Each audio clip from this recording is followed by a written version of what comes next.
که درسای ما را میشنوه بازی جاهل گفته نمیشه. شما جاهل نیستین، شما چی شدین؟ عالم شدین. این حال اگر شما یک تهمتی سر الله میکنین باز روز آخرت میگین والا صاحب من خو جاهل بودم عذر داشتم، عذر بالجهل.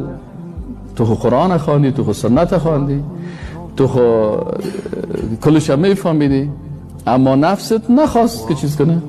حال خیلی ابو جهل هم بخیزه بگیم، ابو جهل مثلا اگه بگه که صاحب من خب از اون پیغمبر نام چی مانده بود؟ ابو جهل مانده بود. خیلی عذر ما به جهل است. بعضی اعذاری که هستی به جهلی عذر نمیشه، چون ابو جهل رسول الله صلی الله علیه و برش قرآن رسانده بود لکنی گوش نمیگرفت. وقتی که گوش نمیگرفت صحیح شد نه؟ این حالی دیگه مشکل خودش هست دیگه. از این خاطر بعضی اوقات در بعضی مسائل بسیار محتاط باشین، زود فتوا ندین و زود در موضوع خود داخل نسازین.